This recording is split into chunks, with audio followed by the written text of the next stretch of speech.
Hi, I'm Vicky, the only daughter of a billionaire. Also the sole heir from the third generation of an English aristocracy. Growing up, I was always referred to as Nepo baby, but this is so unfair. If I had one sentence to sum up my entire life, it would be, well, that didn't go as planned. Before we start, please like and subscribe. I used to live the life of a princess. My house staff was on hand 24 hours to cater to all of my needs. And the biggest decision I had to make each day was to choose which car to go to school in. Still, I wasn't Regina George everyone wanted me to be. I was friendly to everyone and took both my education and my talent seriously. From an early age, I found a huge love for painting. You see, my daddy even invited global superstars over just so they could pose for me. Then, it struck me like a bolt of lightning when my daddy got involved in a messy lawsuit and ended up in jail. As a result, we had to kiss goodbye to everything. Yes, the mansion, the staff, but the worst blow was losing Brad, the butler's son, who happened to be my boyfriend. My sweetie pie, I will collect the stars from the skies if it leads me back to you. Well, a girl gotta survive, so I did what I had to. I sold all of my beloved clothes and jewelry, but holy cow, all those Pradas, Gucci's, and Tiffany's still weren't enough to cover a week in a 5-star hotel. Hey, use this. Miss, your card has been declined. Clearly you have insufficient funds and therefore must leave. Excuse me? The nerve, the ingratitude. I used to be one of their best customers. It wasn't as if I was the second inventing Anna or anything. So that's how I ended up here, under this bridge full of homeless people, desperately waiting for Brad to come back to me. In the meantime, at least I still had my paintings, which could be my ticket out of here, right? But Jesus, look! Those people kept taking them to smash cockroaches, while others even used them as firewood. Then, one day, as my belly was arguing with me over the lack of food, this charity group showed up. They came to distribute food to the homeless. I scrambled to my feet to ask for some, but was stopped by this woman. Look at your flashy outfit. You can't take food off the needy. How inappropriate. No, I'm homeless too. Just then, a whiff of Le Labo Santal 33 filled the air, and a luxurious lady emerged from the crowd. She waved off the mean woman, then peered at my drawing. Did you paint these? Yes, I've been painting since I was a child. I've painted everyone from Taylor Swift to Ronaldo. Impressive indeed. I'm Diana, a widow of a great fortune. How would you like to come and live with me in exchange for sharing your artistic brilliance in my daily portrait? I was speechless for a few secs, then agreed right away. I was obviously destined to be rich, so it seems I couldn't escape my fate. I arrived at the villa, thinking that this was awesome and I'd finally landed back on my feet. But then, the euphoria was replaced with a gut-wrenching blow when Diana introduced me to her fiancé. Brad? Right after the awkward introduction, I pulled Brad away and confronted him. How could you cheat on me like this? I'll tell Diana. We broke up. Besides, having exes is normal. If you tell Diana I'm your ex, then it's you she'll throw out, not me. I couldn't believe the cheek of this guy. And you know what? We never broke up. I just couldn't spend another moment stuck with this jerk. So I decided to paint Diana a portrait as a thank you and then leave forever. Only, she really loved my painting. Thinking back to those glum days under the bridge, I realized, well, Brad was here, but so was a warm bed, steady meals, and someone who genuinely loved my art. This place was big enough to avoid him anyway, right? So far, so good. Well, until one day. All I did was ask the maid to get me a clean paintbrush when a guy got all grouchy with me. You have legs, do it yourself. Who are you to talk to me like that? Soon to be the owner of this mansion? Any problem? Leave her alone. It's what the staff are here for anyway. The room suddenly bristled with tension as Brad and that guy exchanged hostile looks. Then he coldly walked away. Suddenly, Brad pulled me out to a corner. Vicky, sorry for hiding it from you, but I have no feelings for Diana. I'm here to spy on her as she's the reason your father's in jail. I'm here to find evidence and help him regain his honor. Wow! What?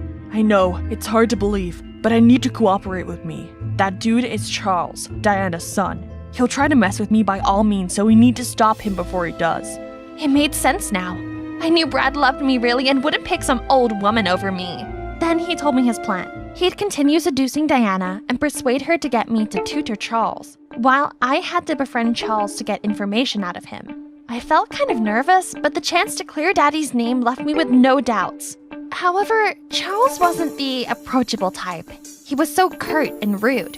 And no matter how wide I flashed my friendliest smile, I always heard no more than 6 words from him. Let's do some still life painting today, shall we? You do what you want. I was trying my best to teach him, but he doodled on the page and always came up with the worst drawings I've ever seen. Then one day, he suddenly insisted we go outside for some outdoor portraits, and he'd to draw me. So my plan did work! Yes!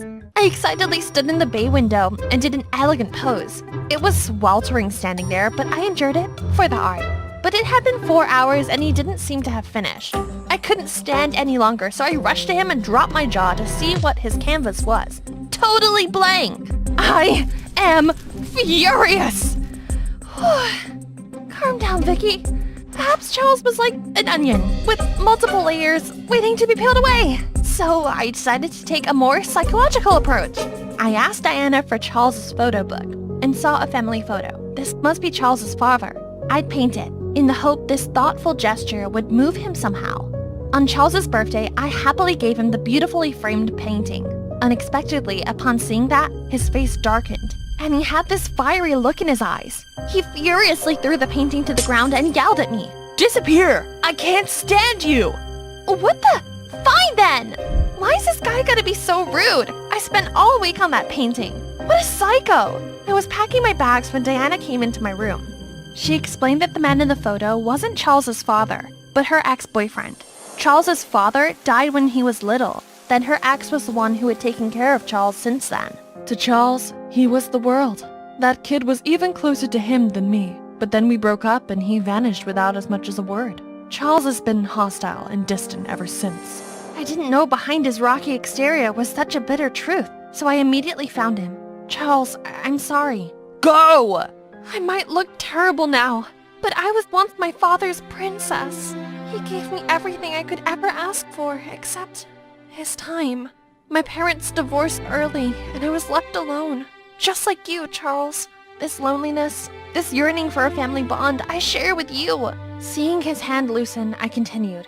My intention was never to belittle you. All I wanted was to bridge the chasm of misunderstanding between us. Charles still stayed silent, but his facial muscles had relaxed. And when his gaze met mine, he slammed the door shut.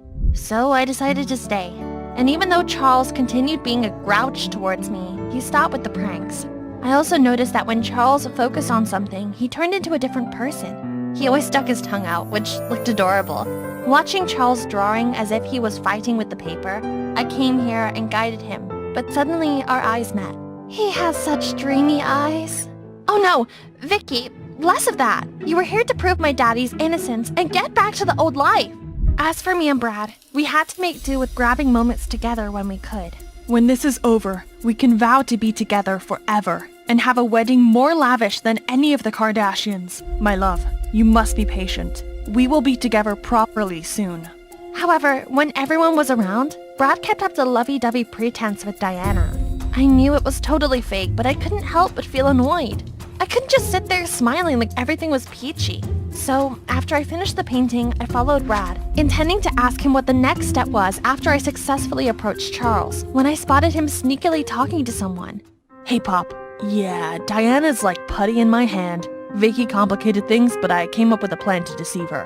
I thought that little pest would be long gone by now, but seems Charles hasn't kicked her out. Any ideas? The fury whirled like a tornado inside me. I instantly charged at him and smacked him in the face. What? You? Wait till Diana finds out about this. Oh yeah? If you challenge me, then be prepared to lose. Say hi to your bridge pals for me.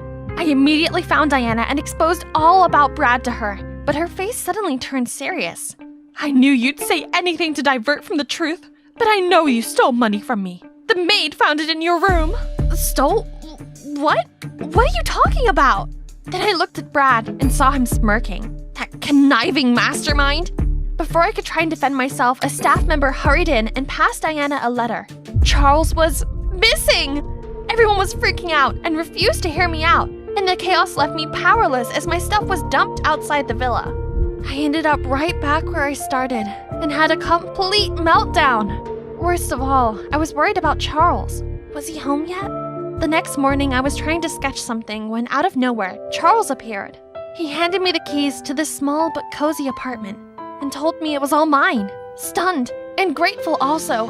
I couldn't stand but hugged him hard. By the way, where did you go? Nowhere special. Felt suffocated, so I left. This time, Charles was like a different person towards me. He visited me every day and even helped me sell my paintings. Over time, my feelings for him grew and we started dating. Our relationship was filled with warmth and affection, and every moment spent together felt like a dream come true. Only, I felt so guilty keeping my dating history with Brad a secret from him, but the fear of losing him loomed over me.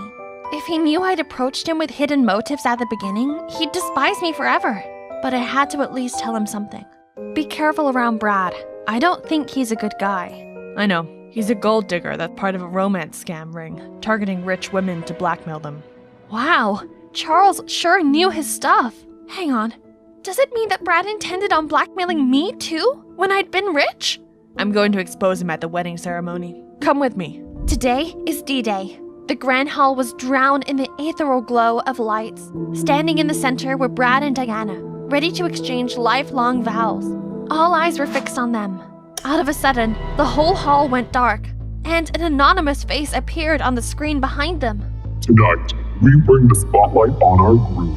Unbeknownst to many, our Brad Thomas is, in reality, Jackson Lloyd, born and raised in Pennsylvania by his father, Richie Lloyd, the ringleader of scams to trick rich women into marriage and con them out of their fortune. Then the evidence of Brad being affectionate with innocent victims started appearing on the screen. After that, the spotlight immediately stopped on Brad, who was about to flee the scene. Diana roared in anger, rushing there right then, and flung a glass of wine right at his face. The whole crowd started to murmur. Hang on, everyone. The party's not over yet. Check your menus to reveal the other accomplice. Everyone frantically checked, but then looked bewildered to see all the menus were empty. All except for mine, where there was a photo of me and Brad. So since the beginning, Charles already knew about my relationship with Brad? And he thinks I'm Brad's accomplice? I turned to Charles, but he immediately let go of my hand. We're over. This whole time, Charles played me like a hurtful trick, and even thought me capable of something truly awful. I messaged him to meet me by this lake where we used to go. It had been 1 hour, but he hadn't shown up. This might be the final nail in the coffin of our relationship. Just as I was about to let go, I saw him trudging towards me. Charles, listen to me. I'm not with Brad. I tried warning you about him. I heard the whole sneaky conversation of you two. Your love words and your filthy plan on my family. Then my private detective sent me those photos of you both together that proved me right. You hired someone to spy on me? Not you, Brad. That's why I left home. I thought you were my friend. And I thought we were more than friends. Brad and I did date in the past, but that's all. He tried to use me just like he used others. My feelings for you are real. You have to trust me. So? I didn't know about the scam. I'm sorry I ever fell for Brad's lies and first approached you. He told me your mom was involved with my father's downfall, and I guess I so wanted my daddy to be innocent that I stupidly believed him. Charles didn't utter a word. He just turned around and left. But hang on! May I ask, why didn't you publicize my face in that picture with Brad? I just wanted you to know what it felt like to be hurt. But I couldn't bear to see you hurt either. Let me go. I need some time. Then he left me there, watching him disappear in the dark as the world around me collapsed. After the rain, the sun finally shines again. The police finally caught up with Brad and his dad and locked them both up. Diana tracked me down and apologized to me. She asked me to go back to the villa and paint for her, but I refused. I can't keep on being so trusting and relying on others so much.